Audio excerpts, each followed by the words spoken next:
Well, at this hour, this woman on your screen, 38-year-old Rotesha Silveus, is behind bars accused of killing her own daughter. Here's what we know about that case right now at 6. Police say it happened at a home on East 23rd Avenue in Tampa earlier this month. Investigators say her 18-year-old daughter, Natavia Sanders, called police back on May 11th, saying she woke up from passing out after her mother strangled her. The call then disconnected. Police were sent to the home where they say Silveus initially refused to cooperate. She struggled with investigators who say they then found the 18-year-old unresponsive inside the home. She was taken to the hospital where she died 2 days later. A young woman who sounded distressed called 911 dispatchers on May 11th and told them she feared for her safety because her own mother had strangled her. Her siblings were present for the horrible spectacle as they watched their sister progressively lose her life at the hands of the sole woman who was supposed to protect her, the mother who had brought her into the world. What motivated this woman to kill her own daughter is the question that never leaves anyone's mind. Allow us to delve into this sorrowful story and discover the circumstances behind the 18-year-old's tragic ending. Before we begin this video, we would like to express our deepest sympathies to the family and friends who were severely affected by this horrible crime. We would also like to send condolences to Natavia's family and friends.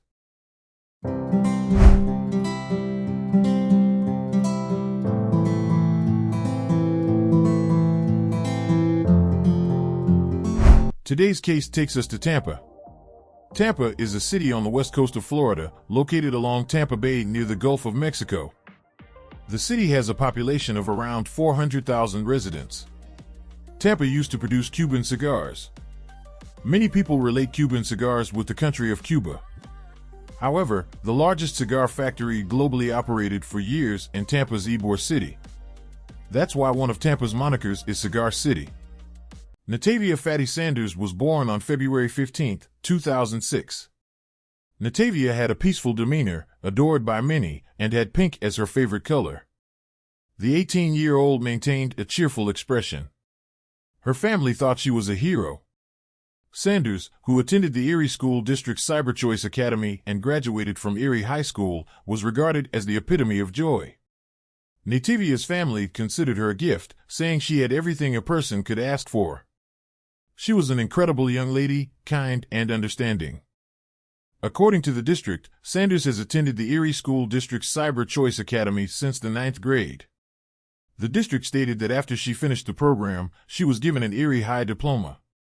Sanders started attending Strong Vincent Middle Institution in 2017-18, the academic year that signaled the institution's conversion from a high school to a middle school. Gloystein is the principal of this establishment. According to Gloystein, Sanders would joyfully climb the stairs to Strong Vincent each day. She stated that Sanders cheered for Strong Vincent sports and had an infectious personality in the classroom. Sanders went to Harding and Grover Cleveland elementary schools before starting middle school. Gloystein stated that Sanders was well liked by her peers at the 780-student middle school for her friendly demeanor and boundless energy. For years, Gloystein had a photo of Sanders on her desk. She claimed to have placed it there following Sanders' recognition as one of the first pupils at Strong Vincent Middle School to earn enough good conduct points to be named principal for the day. Gloystein was replaced by Sanders, who answered phones and assisted staff members. On May 11th, just after 6:05 a.m., Tampa police began their investigation. Sanders then stated that her mother had attempted to strangle her and that she had just woken up from being passed out to 911. According to the affidavit, Sanders stated that her mother was outside her room when the call was cut off. At 6:19 a.m., patrol officers arrived at the home in the 1900 block of East 23rd Avenue. The front and rear doors were locked, according to the affidavit, and officers pounded on them for around 6 minutes until Silveus answered. After 14 minutes, according to the officers, they knocked on the door and attempted to talk to someone. When Silveus was asked to step outside by the cops, she questioned why, and attempted to shut the door, as stated in the affidavit. According to the report, once Silveus resisted arrest, the cops entered the apartment through the door and blocked it with their foot before handcuffing her. According to the affidavit, the police discovered Sanders unconscious on her back in the kitchen. After calling for an ambulance and administering CPR, they took Sanders to the hospital. There were 3 kids inside the house, ages 3, 5, and 9. The 9-year-old told police that she heard Sanders calling her name during the event as if she needed assistance. When the 9-year-old went downstairs, she saw Silveus perched on top of Sanders. The 9-year-old continued by saying that her mother had her hands all over Sanders' mouth and that Natavia didn't seem to be breathing. After 2 tests, it was found that Sanders had no brain activity and was pronounced dead on May 13th.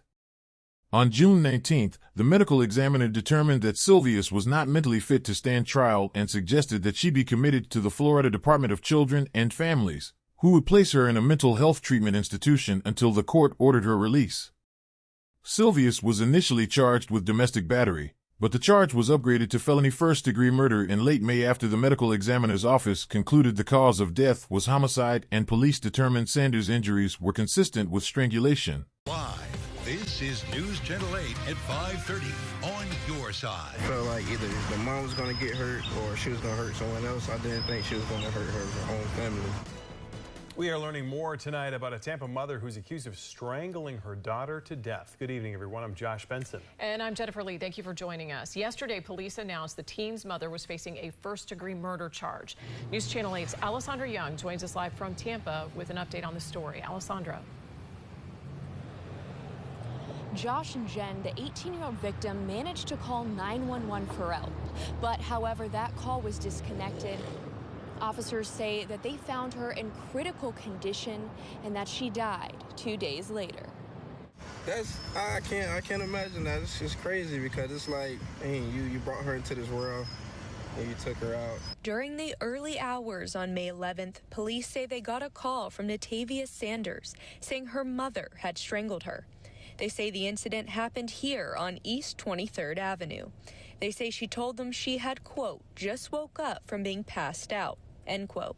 Police say the mother, Rotesha Silveus, wasn't cooperating when they arrived, and after a brief struggle, she was charged with resisting an officer with violence and aggravated battery with great bodily harm. Jamarcus Hudley works in the area and says earlier that day, Silveus was acting strange. Yeah, very weird, like out of ordinary. She was like outside screaming. Most definitely how she was acting, I felt like either the mom was going to get hurt or she was going to hurt someone else. I didn't think she was going to hurt her own family. Hudley says there was a huge police presence lining the street. You could not get from right there to right there. You could not cross right here. Police say they tried to give Sanders CPR after finding her on the kitchen floor unresponsive. She was rushed to the hospital where she died on May 13th. Silveus' charges have been upgraded to first-degree murder.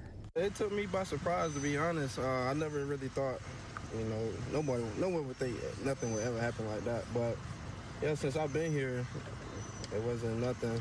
Didn't hear any screaming or no fighting or anything. A pre-trial detention hearing is scheduled for the mother for tomorrow. Live in Tampa, Alessandra Young, 8 on your side. Sanders had been living with her mother and siblings for at least 90 days and was preparing to graduate with her classmates. Sanders was studying remotely to graduate from Erie High School. Her name was announced during graduation and featured on the list of graduating seniors. The 38-year-old allegedly had schizophrenia and stopped taking medication 90 days before killing her daughter. Silveus was charged with first-degree murder, aggravated battery causing great bodily harm, resisting arrest without violence, and resisting arrest with violence. After a motion filed by the defense, a mental competency exam was ordered. We pray that Sanders' spirit finds peace and that everyone who was touched by her death finds solace in the memories they shared with her. If you would like to stay updated with this type of content, please don't forget to like and subscribe. See you on the following video.